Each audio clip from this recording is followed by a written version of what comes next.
CTS 시청자 여러분, 또 만나뵈서 반갑습니다. 또 한 주간 예수님과 함께 행복하셨습니까? 네. 정말 우리는 예수님 때문에 행복하셔야 됩니다. 네. 말씀이 예수님이시죠? 자, 오늘은 성경적인 행복한 가정, 내일의 축복이라는 제목으로 함께 말씀 나누기를 원합니다. 내일의 하나님의 영광을 보기 위해 오늘 우리는 어떤 자세로 살아야 하는가 참 중요합니다. 이것이 우리 인생의 중요한 결정을 하게 되는 것이기 때문에 그렇습니다. 내일이면 반드시 축복이 옵니다. 내일이면 반드시 응답이 옵니다. 내일이면 반드시 어떤 문제라도 해결됩니다. 아침이 오면 반드시 하나님의 영광을 보게 됩니다. 우리가 이런 축복을 받기 위해서 어떻게 살아야 되는가, 오늘 말씀을 통해서 은혜 나누기를 원합니다. 성경을 보니까 하나님께서 가장 싫어하는 것이 하나 있습니다. 그것은 바로 뭐냐면 원망이라는 것입니다. 뭐라고요? 원망. 네, 원망. 하나님이 가장 싫어한다는 것입니다. 하나님은 원망하지 말고 하나님이 주신 법도와 계명에 순종할 것을 명령하셨습니다. 원망이라는 것은 불평이라는 그 단어와 같은 의미로 사용되기도 합니다. 그래서 원망하면 불평하게 되고, 인생을 모든 사람을 향해서 불평하니까 어떻게 해요? 짜증을 내며 살게 됩니다. 불평하면 또 어떻게 되냐? 남의 탓을 합니다. 항상 뭐예요? 책임 전가를 하고 그 사람을 미워하고 증오하게 되어 있습니다. 원망은 미워하고 미움은 증오를 하게 되고, 또 증오심이 심하면 결국 죽음까지 이르게 되기도 합니다. 그래서 하나님은 원망하시는 분들을 별로 좋아하지 않습니다. 시편 106편 25절에 보니까 저희 장막에서 원망하며 여호와의 말씀을 청종치 아니하였도다라는 말씀이 있습니다. 할렐루야. 사람이 원망하기 시작하면 하나님의 말씀, 설교 말씀을 잘 듣지 않는다라는 것입니다. 장막에서 원망하니까 하나님 말씀을 청종하지 않았다고 그랬습니다. 그러니까 오늘날로 말하면 뭐예요? 말씀 안 듣는 겁니다. 읽지도 않고 듣지도 않습니다. 왜? 속에서 원망이 있고 불평이 있고 짜증이 있으니까 결국은 하나님 말씀이 귀에 하나도 안 들어오는 것입니다. 여러분, 기분 나쁘면 남의 말 귀에 들어와요? 안 들으죠? 기분 나쁘면 자기 말만 합니다. 저 상대방이 왜 어떤 일을 했을 때 그런지 그 사정 안 봐줘요. 기분 나쁘면 내 얘기만 하고 끝나버립니다. 그러니까 원망하는 사람은 늘 속에 뭐예요? 분노가 있단 말이에요. 그러다 보니까 뭐예요? 책임져 가면서 하니까 다른 사람 말을 듣지 않는다라는 것입니다. 더군다나 하나님 말씀도 듣지 않습니다. 근데 심각한 것은 뭐냐면 말씀이 귀에 들어오지 않으면 멸망이라는 것입니다. 그 말씀이 생명입니다. 그 말씀이 내 영혼을 살립니다. 그 말씀이 나를 변화시킵니다. 그 말씀이 응답이고 축복입니다. 그런데 말씀이, 성령께서 하신 말씀이 귀에 들어오지 않는다고 하면 그 자체가 멸망이라는 것입니다. 그래서 원망하면 말씀이 내 귀에 안 들린다라는 것입니다. 말씀이 들리기 위해서는 그래 어떻게 해야 되냐? 원망을 해결해야 되겠죠. 오늘 성경 출애굽기 16장 1절로 10절 말씀을 이렇게 보니까 이스라엘 백성들이 그 원망을 통해서 하나님한테 징계받고 또 여러 가지 어려움 당하는 장면들이 나옵니다. 그 말씀과 그 배경이 같은 비슷한 그 민수기 14장 27절을 보니까 이스라엘 백성들이 하나님께 원망하는 소리를 들었다고 그랬습니다. 나를 원망하는 이 악한 회중을 내가 어느 때까지 참으랴? 이스라엘 자손이 나를 향하여 원망하는 바 그 원망하는 말을 내가 들어노라. 그들에게 이르기를 여호와의 말씀에 나의 삶을 가르쳐 맹세하노라. 너희 말이 내 귀에 들린 대로 내가 너희에게 행하리니. 할렐루야. 이스라엘 백성들은 애굽에서 탈출하여 광야 생활 속에서 약속의 땅을 목전에 두고 정탐을 했었습니다. 그래서 12명의 정탐꾼을 가나안 땅에 보내고 이제 돌아와서 보고를 하는 그러한 시간을 가졌습니다. 그때 10명은 부정적인 보고를 했고요. 2명은 긍정적인 믿음의 보고를 했습니다. 그런데 사람들의 귀가 참 이상하죠. 왜 이상하냐면은 좋은 소리는 왜 안 들리고 나쁜 소리만 귀에 남을까요? 그것이 사람의 본성인지도 모르겠습니다. 그 10명이 좋지 않은 보고를 들었습니다. 그들은 네피렘의 후손 안악자 소리라 키가 크고 우리가 그들과 비교하면 우리는 메뚜기 같더라. 그 땅을 도저히 이길 수가 없더라. 하나님 말씀대로 젖과 꿀이 흐르는 땅은 맞기는 맞는데 우리는 그 사람들과 싸워서 이길 수 없고 갈 수 없다고 부정적인 보고를 했습니다. 이 소리를 듣고 모든 백성들이 이 소리를 듣고 밤새도록 어떻게 해요? 원망했다라는 것입니다. 하나님을 향해 원망하는 것입니다. 그래서 하나님께서 이렇게 말씀하십니다. 이 악한 회중을 내가 어느 때까지 참으랴. 그 원망하는 말을 내가 들어놓으라. 그러니까 원망하는 소리는 누가 듣습니까? 하나님이 들으셔요. 그러니까 하나님 하시는 말씀이 내가 언제까지 너의 부정적인 생각, 너희들의 원망하는 소리, 안 된다는 생각을 내가 듣고 참아야 되냐 이 말씀입니다.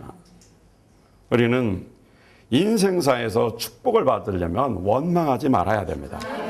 내일의 축복을 받으려면 원망하지 말고 감사로 살아야 될 것입니다. 할렐루야. 얼마 전에 저희 친구한테, 미국에 사는 친구한테 메일이 왔어요. 그 어머니가 집사님이신데 78세인데 이 세상을 떠나가셨습니다. 췌장암으로 고통당하시다가 돌아가셨는데 그의 생애가 많은 생애를 보니까 많은 고난 속에서 살아온 것 같아요.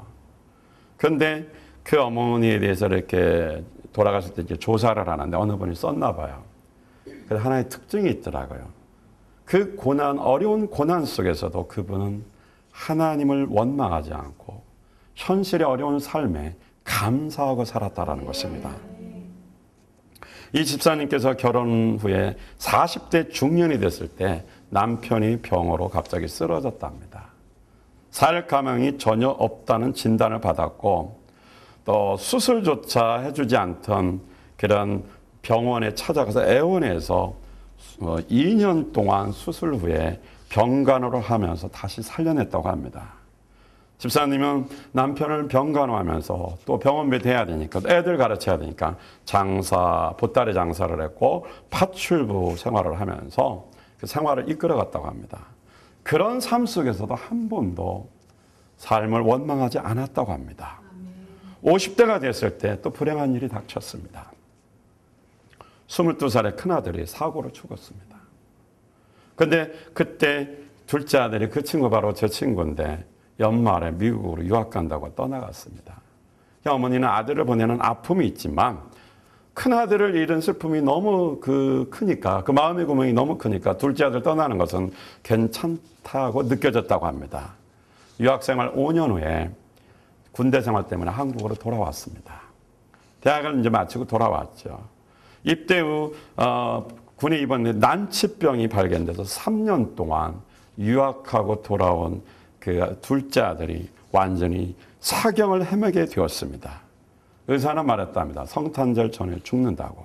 근데 그를 위해서 기도하고 결국 이렇게 해서 건강은 되찾아서 다시 이렇게 미국으로 돌아갔습니다.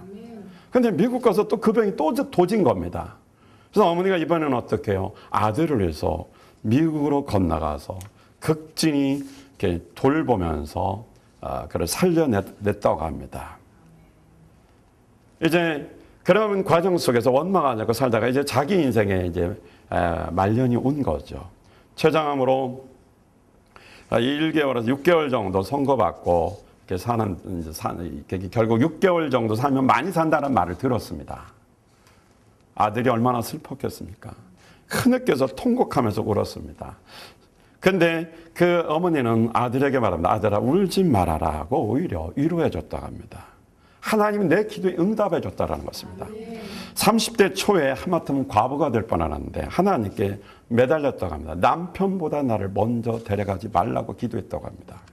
그래서 남편은 온갖 합병증으로 건강에 엄청난 약점이 있는데도 불구하고 또 대수술을 2번이나 했는데도 불구하고 지금도 살아있으니까 남편보다 자기가 먼저 하나님 앞에 갈 수 있으니 감사하다라는 이런 위로의 말을 전하면서 자기의 삶을 한 번도 원망하거나 불평하지 않았고 내게는 응답 주시는 하나님 앞에 감사밖에 없다라는 고백을 했다고 합니다.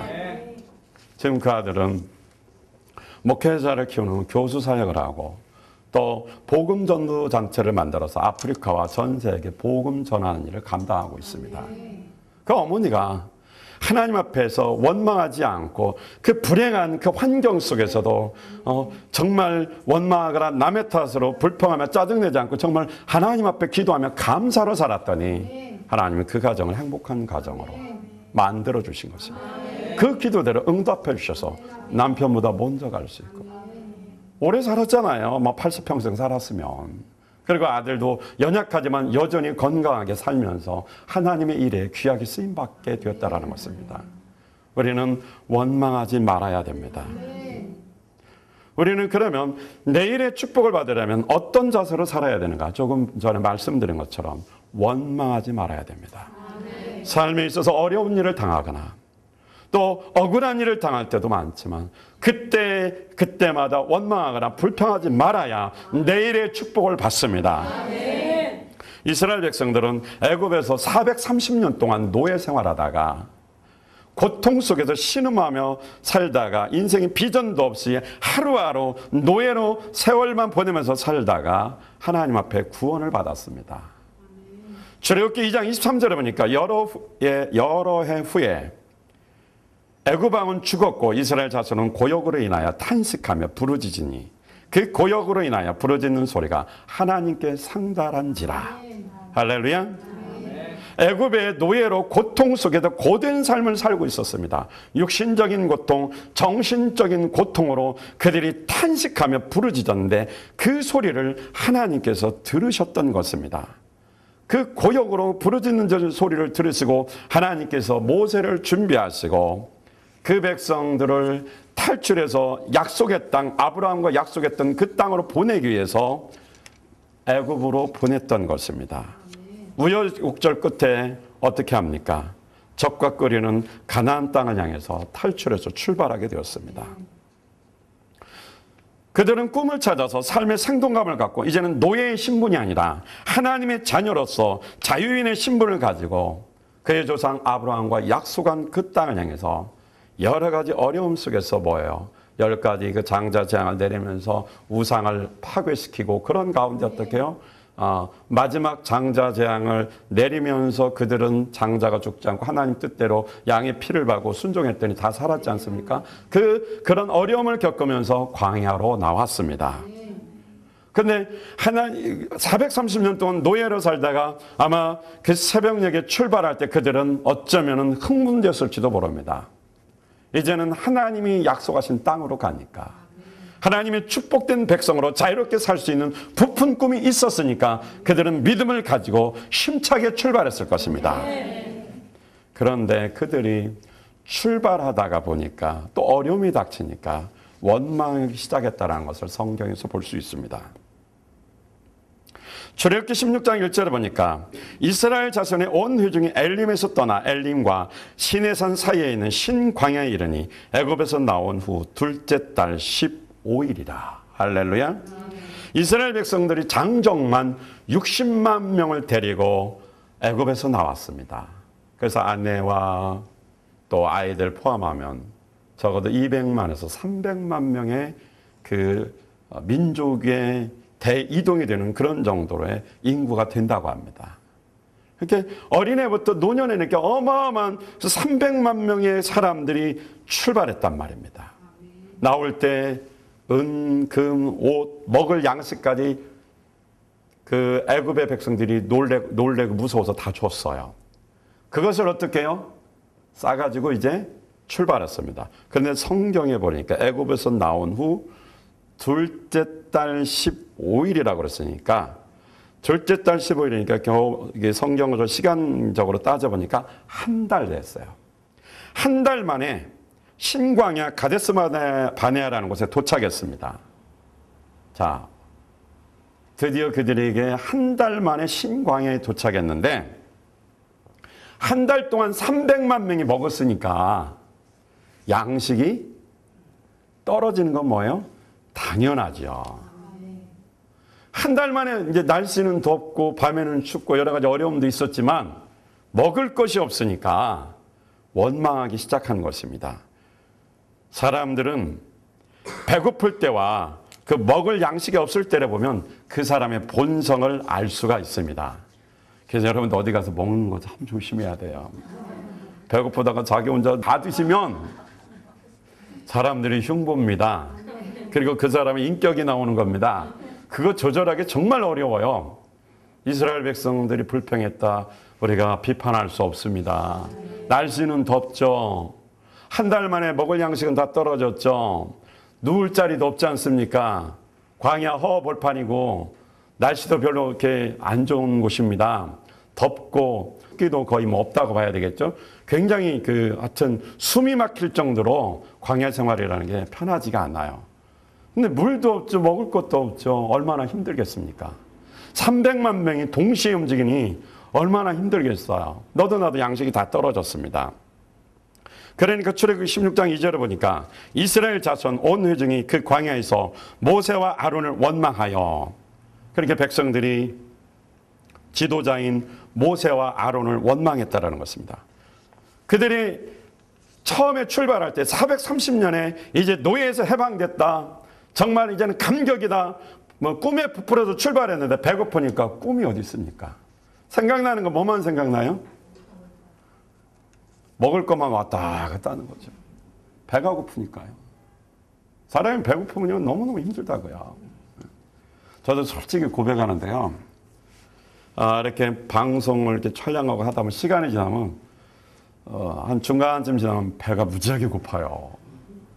그래가지고 기운이 축 빠집니다. 그래서 제가 머리를 썼습니다. 어떻게 썼냐면 물에다가 매실을 이렇게 좀 타왔어요. 그래서 쉬는 시간에 그거 한 모금 먹으니까 눈이 반짝반짝하더라고요. 머리에 영양이 공급되나 봐요. 사람이 먹을 것이 떨어지고 영양이 딸리면 짜증나는 겁니다. 근데 이스라엘 백성들 430년 동안 고통당하다 한 달 이렇게 힘든 게 처음엔 출발해서 한 달 동안 고생고생하면서 왔는데 먹을 것이 하나도 없어요. 광야에서 먹을 것이 어디 있어요.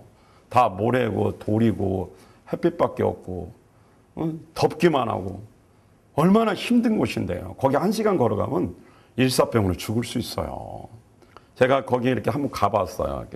차 타고 가다 내렸는데 숨이 콱콱 막혀요.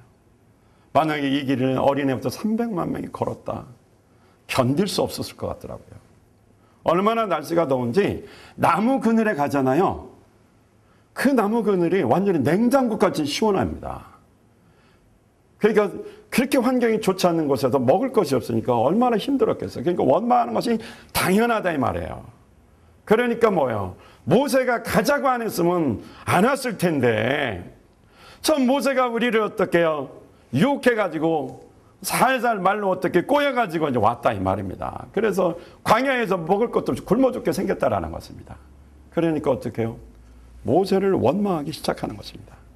자기들 생각에 어떤 잘못된 것을 찾는 것이 아니고 원망한단 말이에요. 그래서 원망이 심하면 불평한 게 원망하다 보면 불평인데 불평하다 보면 뭐예요? 미워하는 마음까지 가게 되는 것입니다. 그러니까 막 극에 다른 거예요. 그 불평이 극에 달아서 어떻게 해요? 나중에는 어떻게 해요? 막 죽이려고 달려드는 것입니다. 그래서 불평하게 되면 미워하게 되고 미워하게 되면 전부 다 남의 탓을 합니다. 내 잘못은 몰라요. 상대방에게 책임져가고 저 사람 때문에 잘못됐다고 말합니다. 자신의 잘못은 전혀 모르고 남의 탓을 하고 불평을 하고 결국 그 사람을 미워하게 되는 것입니다. 부부간에도 보면요. 전부 다 남편 탓, 아내 탓합니다. 서로가. 싸움하면 너 잘못 만나서 그렇다고 얘기합니다. 싸움할 때 보세요. 당신을 잘못 만나서 제가 이렇게 되었사옵나이다. 이렇게 말하지 않아요. 너 잘못 만나서 그렇다고. 그럼 또 부인도 뭐 열받았는데 존경하는 마음으로 당신 여보 이게 나오겠어요? 삿대질합니다. 너 잘못 만나서 그렇다고. 그러다 보면 서로 남의 탓합니다. 그러면 이제 서로 잘못한 거, 약점, 막 흠을 말합니다. 그래 나중에는 어떻게 하면 서로 집안까지 이제 끄집어댑니다. 그래서 니네 집 구석은 왜 그러냐? 그러면 또 뭐 니네 집은 왜 그러냐? 뭐 시어머니는 왜 그러냐? 시동생은 왜 그러냐? 그러면 니네 집 처남들은 왜 그러냐? 그러다 보니까 막 대판 싸움이 나는 것입니다. 그 집이 행복하겠어요? 하루도 행복하지 않아요. 매일매일 싸우는데요. 그것이 왜 나오느냐? 일이 힘들고 어려우니까 서로 어떻게 감수하고 사랑으로 돌보면서 가야 되는데 네가 잘못해서 너를 잘못 만들어서 그렇다고 원망해서 그런 일이 발생하게 되는 것입니다. 가정에서 원망이 사라져야 행복한 것입니다.